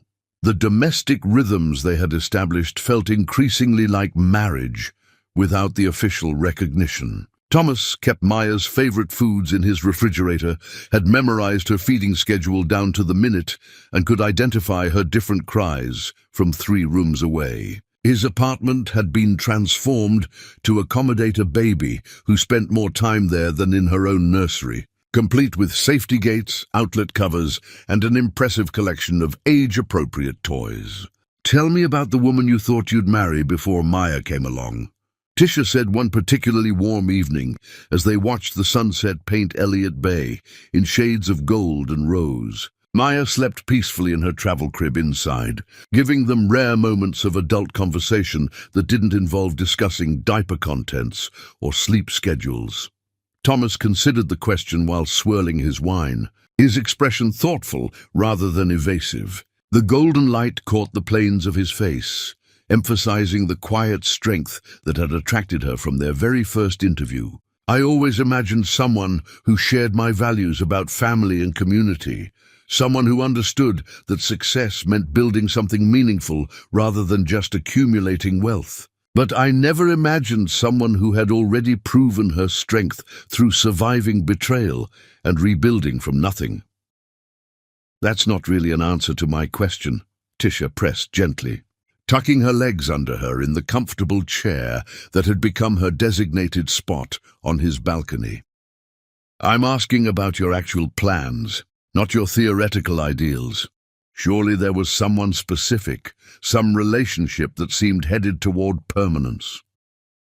Thomas set down his wine glass and turned to face her more fully, his brown eyes holding hers with the kind of honesty that made her pulse quicken. "I dated, of course. There were women who checked all the boxes on paper: successful careers, shared interests, social compatibility. But none of them ever made me want to reorganize my entire life around their happiness." The confession hung between them, weighted with implications that neither was quite ready to address directly. Tisha felt her carefully constructed boundaries beginning to shift under the pressure of emotions she had been suppressing for months. "And now," she asked, her voice barely above a whisper, Thomas rose from his chair and moved to lean against the balcony railing, his silhouette framed against the Seattle skyline. Now, I can't imagine my life without Maya's laughter filling my apartment every morning, without our conversations over coffee while she entertains us with her latest achievements, without being the person you call when you need someone to depend on. Everything changed the moment you two became my family. The word family hung between them again, but this time it carried different weight, not the practical acknowledgement of shared responsibility, but something deeper and more intentional. Tisha felt her heart racing as she recognized the moment she had been both hoping for and dreading. "Thomas," she began carefully, rising to join him at the railing where the evening breeze carried the scent of his rooftop herbs, "what we have is good. It works for Maya, it works for our careers, it gives us both stability and emotional support. But if we cross certain lines, if we make this complicated with romantic expectations—" "Who says romance has to be complicated?" Thomas interrupted gently, turning to face her fully. The space between them seemed to crackle with electricity as he stepped closer, his voice dropping to the intimate tone he used when Maya was sleeping nearby. "What if it could be as natural as everything else we've built together? What if it could make us stronger instead of threatening what we already have?" Before she could formulate a response, Maya's voice drifted from inside the apartment, not crying, but the musical babbling that indicated she was awake and entertaining herself with whatever mobile or toy was within reach. Thomas moved immediately to check on her, his parental instincts as finely tuned as any biological father's. He returned carrying Maya, who had clearly decided that sunset viewing required her immediate participation. She had grown so much in 6 months, her dark hair now long enough to curl at the ends, her chubby legs strong enough to support bouncing, her personality assertive enough to make her preferences known through a sophisticated system of sounds and gestures. "Someone wanted to join the party," Thomas announced, settling back into his chair with Maya positioned to see the sunset view. "She apparently has opinions about being left out of important conversations." Maya chose that moment to perform one of her newest tricks, clapping her hands while making delighted squealing sounds, a behavior that never failed to make both adults laugh despite seeing it dozens of times daily. But tonight, as Tisha watched Thomas encourage Maya's performance with exaggerated applause and proud commentary, something shifted irrevocably in her emotional landscape. This was what love looked like, not grand gestures or expensive gifts, but a man who genuinely delighted in a 6-month-old's clapping skills. Not promises of devotion, but daily proof of commitment through actions that put Maya's joy before his own convenience. Not the passionate instability she had mistaken for romance with Michael, but the steady warmth that created security for everyone it touched. "I'm scared," she said suddenly, the words emerging without conscious decision. Thomas looked up from making silly faces that were sending Maya into giggling fits. "Of what specifically?" "Of wanting this too much," Tisha admitted, her voice carrying years of disappointment and hard-learned caution. "Of believing it could actually work and then losing everything when it falls apart. Maya needs stability, consistency. She needs adults who put her welfare ahead of their romantic drama." Thomas handed Maya her favorite teething ring and gave his full attention to Tisha, his expression serious but gentle. "What makes you think it would fall apart?"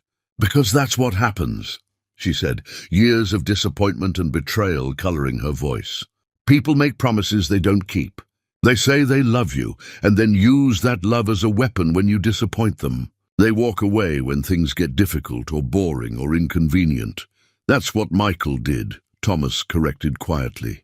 "That's what people who don't understand real love do. But Maya and I aren't going anywhere, romance or no romance. You could reject every feeling I have for you, and I would still show up for her bedtime story tomorrow night. You could marry someone else entirely, and I would still be Uncle Thomas at every birthday party and school play."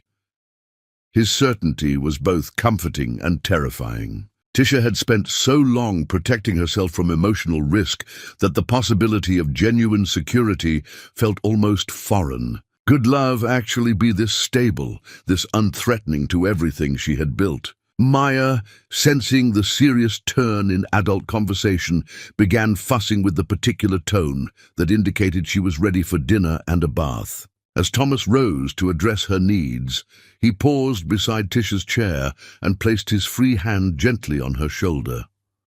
"I'm not asking you to trust me with your heart immediately," he said softly, his thumb tracing a small circle against her shoulder that sent shivers down her spine. "I'm asking you to consider that what we've already built together might be strong enough to support whatever comes next. Maya deserves to see what healthy adult love looks like, and we deserve to explore what we could be together."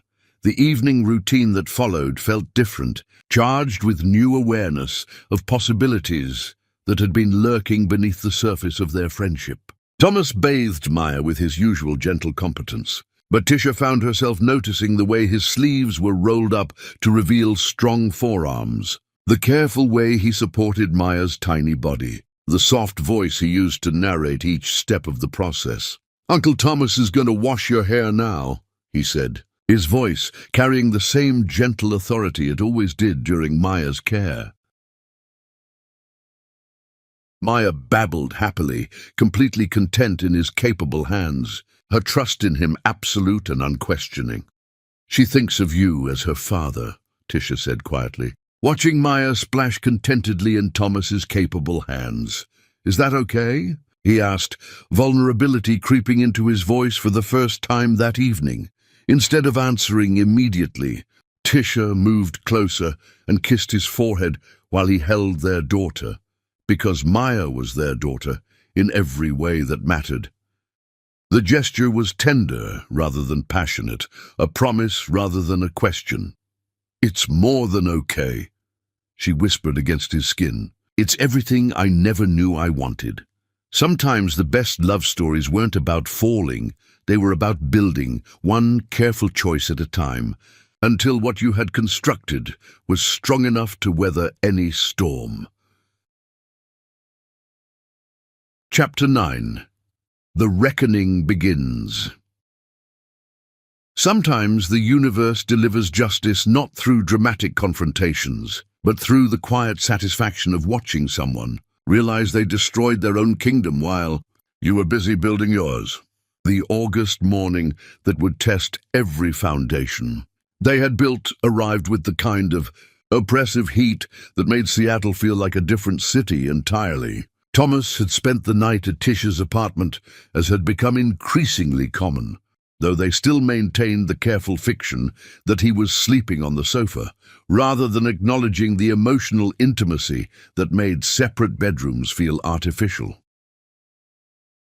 Maya, now 7 months old and mobile enough to require constant supervision, had decided that 6 a.m. was the optimal time for practicing her newly acquired crawling skills. Her enthusiastic exploration of the living room, accompanied by a running commentary of babbles and squeaks, served as the most pleasant alarm clock either adult had ever experienced. The apartment had been completely baby-proofed over the past month, with safety gates blocking access to stairs, outlet covers protecting every electrical connection, and furniture corners cushioned against Maya's inevitable collisions. Thomas had overseen every modification with the thoroughness of someone preparing for a military operation. "She's going to be walking before her first birthday," Thomas observed, watching Maya navigate the obstacle course of furniture with single-minded determination. "Look at that focus. She's not just crawling, she's conducting reconnaissance missions." Tisha, still in her pajamas with her hair escaping from its ponytail, felt the familiar flutter of contentment that came from these ordinary moments. Over the past month, they had settled into domestic rhythms that felt both natural and revolutionary. Shared coffee while Maya entertained herself, tag-team parenting that allowed both adults to maintain their professional responsibilities. Conversations that ranged from marketing strategy to parenting philosophy with equal ease. I need to run home and change before the Morrison Group presentation, Thomas said, reluctantly preparing to break their peaceful morning routine. Are you okay handling Maya's doctor appointment alone, or do you want me to reschedule the client meeting? I can manage one routine checkup without backup, Tisha replied, touched by his automatic assumption that Maya's needs took precedence over business obligations. Dr. Chen just wants to check her weight and development. Should be quick. Thomas kissed Maya's forehead, and then, without conscious thought, brushed his lips across Tisha's cheek, a gesture so natural that neither acknowledged its significance until after it had happened. They stood frozen for a moment, both recognizing that casual intimacy had crossed another invisible boundary in their carefully negotiated relationship. "I'll see you at the office this afternoon," Thomas said finally, his voice slightly rougher than usual. "Call if you need anything at all." After he left, Tisha found herself touching her cheek where his lips had been, marveling at how such a simple gesture could carry so much promise and possibility. Maya, apparently sensing her mother's distraction, crawled over and pulled herself up using Tisha's legs, her dark eyes bright with intelligence and mischief. "What am I going to do about your Uncle Thomas?" Tisha asked, lifting Maya into her arms for morning cuddles. "He's making it very hard to keep my heart safely locked. Away." Maya's response, a wet kiss on Tisha's nose, followed by delighted giggles, seemed to suggest that safely locked hearts might be overrated. Anyway, the pediatric appointment proceeded exactly as anticipated. Maya had gained appropriate weight, reached all developmental milestones ahead of schedule, and charmed Dr. Chen with her social skills and obvious secure attachment patterns. As they prepared to leave the medical building, Tisha felt the satisfaction that came from knowing her daughter was thriving, despite the unconventional circumstances of her birth and early life. The satisfaction lasted exactly as long as it took to reach the parking garage, where she found Michael Gambon leaning against her car with the casual arrogance of someone who believed the entire world existed for his convenience.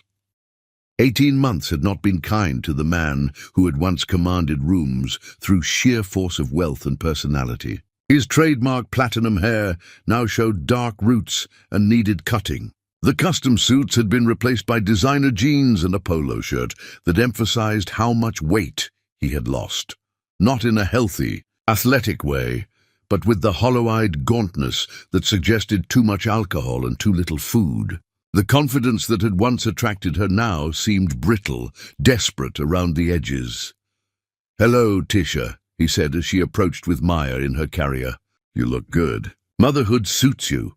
Every maternal instinct Tisha possessed went on high alert. Maya was strapped into her carrier, but Michael's presence felt like a threat to everything safe and stable in their world. She stopped walking while still several feet away, calculating distances to exits and mentally preparing for whatever confrontation he had planned. "What do you want, Michael?" she asked, proud that her voice remained steady despite the adrenaline flooding her system. "I want to meet my daughter," he said, his eyes focusing on Maya for the first time. "She's beautiful. She has your eyes, but I think she might have my chin." The possessive pronoun hit Tisha like a physical blow. Maya was not his daughter in any meaningful sense. Biology might have provided genetic material, but Thomas was the man who had earned the title of father through daily devotion and unconditional love. "You lost the right to claim her when you humiliated me in front of 300 people, Tisha replied firmly. "Maya has a father, the man who was there for her birth, who changes her diapers, who reads her bedtime stories. You're just a sperm donor." Michael's facade of casual confidence cracked slightly, revealing the desperation beneath. "I know I made mistakes, but I'm ready to be a father now. I want to be part of her life, provide for her future. I have rights, Tisha, legal rights that courts will enforce." "What you have," Tisha said, moving closer to her car while keeping maximum distance from Michael, "is a child support obligation you've never acknowledged and parental rights you abandon through your actions. But more importantly, what you don't have is any understanding of what it means to be a parent." Maya chose that moment to begin fussing, her infant instincts apparently recognizing that the adult conversation contained threats to her security. Michael stepped forward as if to approach the baby carrier, and Tisha immediately moved to block his access. "Don't," she said sharply. "Don't you dare come near her! You had your chance to be part of our lives, and you chose cruelty instead. Maya doesn't know you, doesn't need you, and certainly doesn't deserve to have her world disrupted by your sudden attack of parental conscience."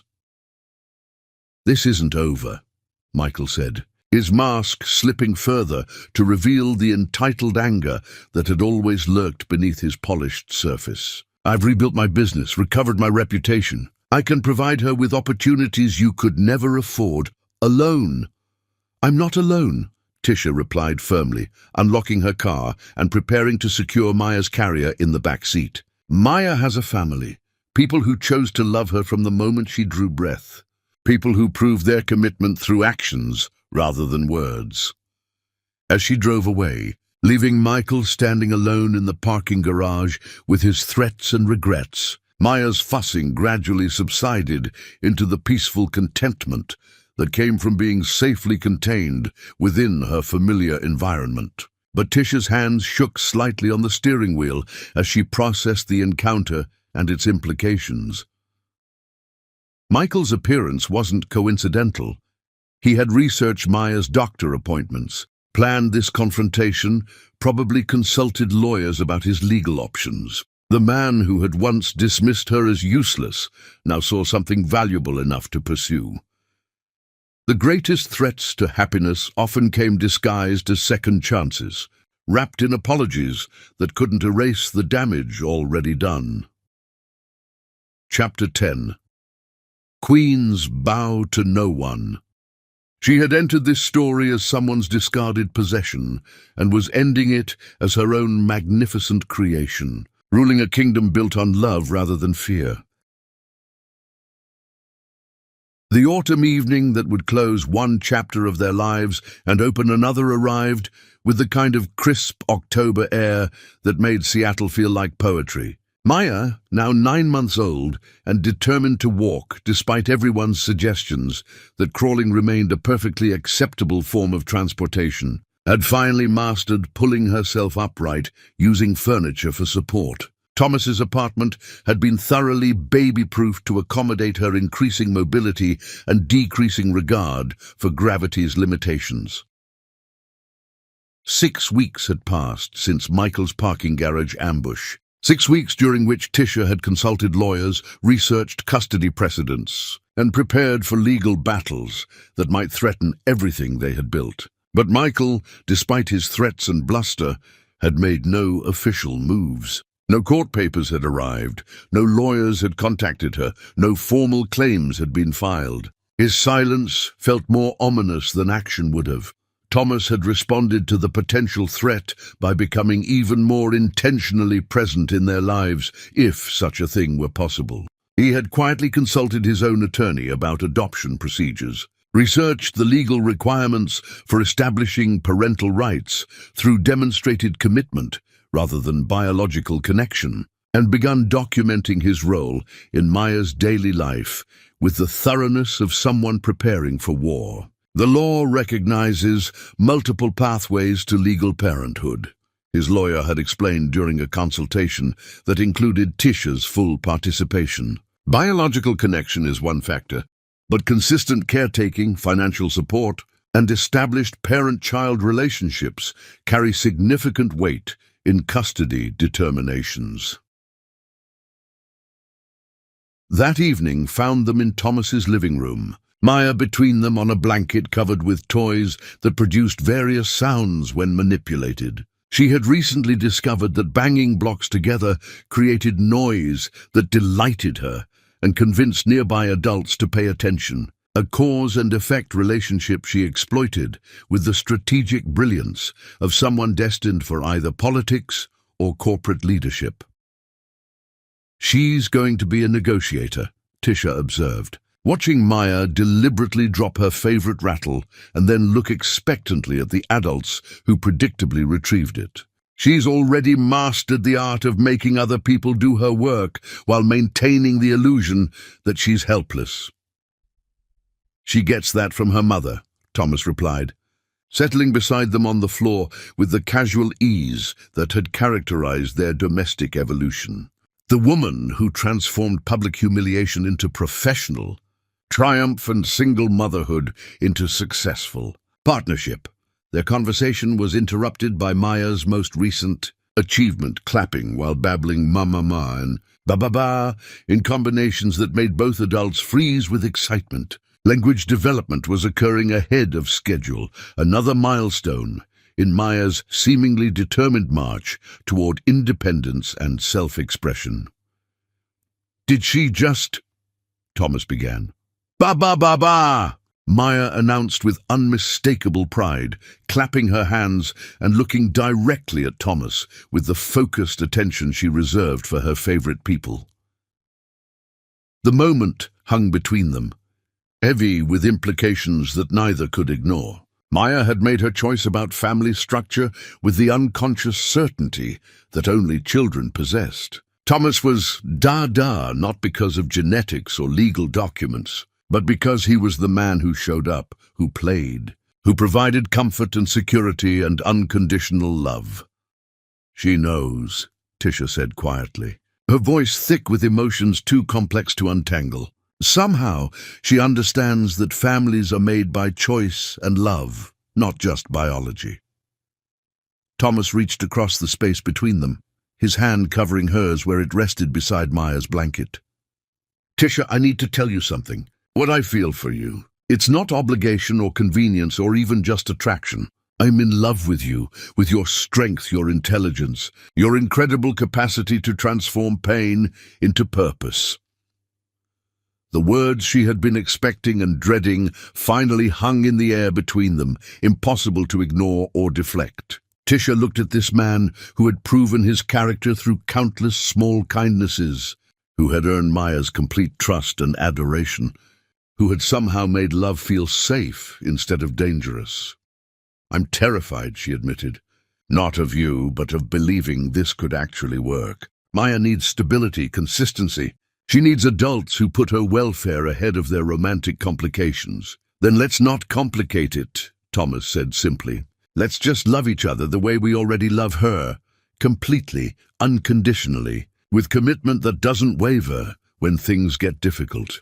Before Tisha could respond, the sound of someone pounding on the apartment door shattered their intimate moment. The aggressive knocking continued with increasing intensity, accompanied by a voice that made both adults stiffen with recognition.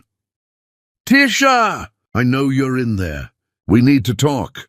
Michael's voice carried through the door, slurred with alcohol and thick with the kind of desperate anger that made dangerous men even more unpredictable. Maya, sensitive to adult tension, began to whimper and reach for Thomas, who immediately scooped her into his protective embrace.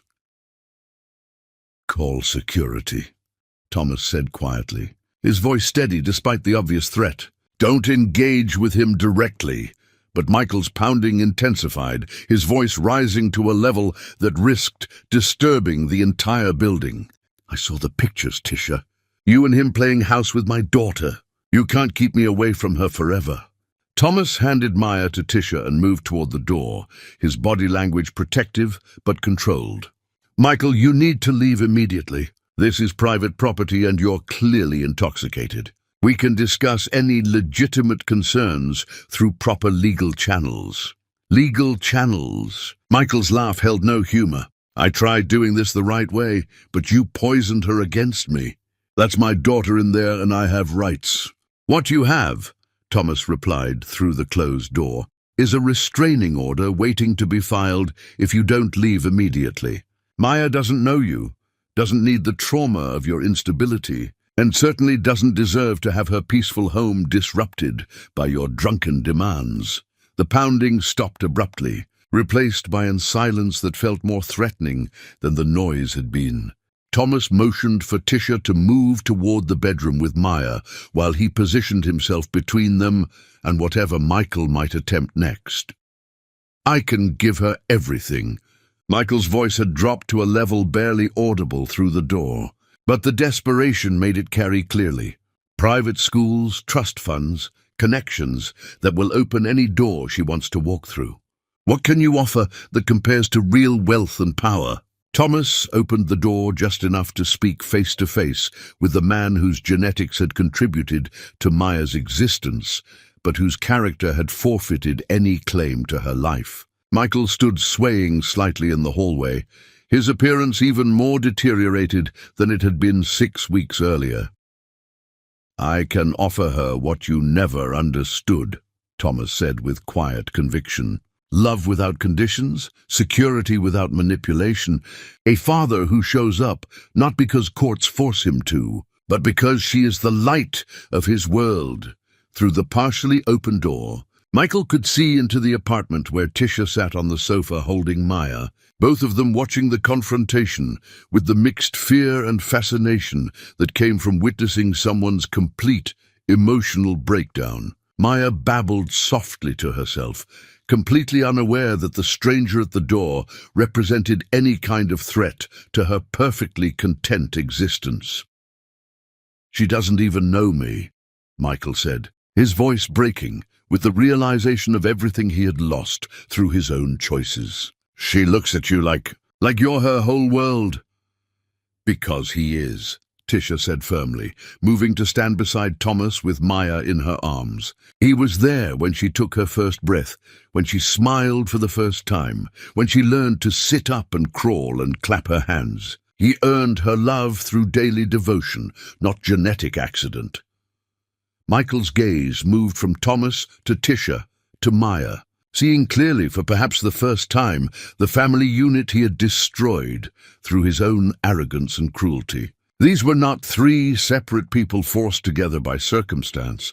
They were a family bound by choice, by love, by commitment that had proven itself through every challenge. "I made a mistake," he whispered, tears finally flowing down his face. "That night at your party, I thought I was throwing away something worthless, but I destroyed the most valuable thing I ever had." "Yes, you did," Tisha agreed without softness or forgiveness. "But Maya and I survived your destruction, and we built something better from the ashes. She has a father who loves her, a family that chose her, a future built on security rather than chaos." As Michael turned and walked away down the hallway, his shoulders shaking with sobs that 18 months of consequences had finally forced from his throat, Maya chose that moment to demonstrate her newest linguistic achievement. "Dada," she said clearly, reaching toward Thomas with complete trust and infinite love. "Da-da-da-da." Thomas took her into his arms, his own eyes bright with tears as he kissed her forehead and whispered, "That's right, beautiful girl. Dada's here and Dada's never leaving."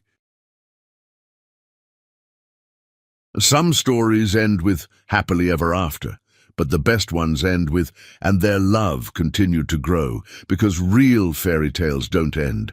They evolve into something more beautiful with each passing day.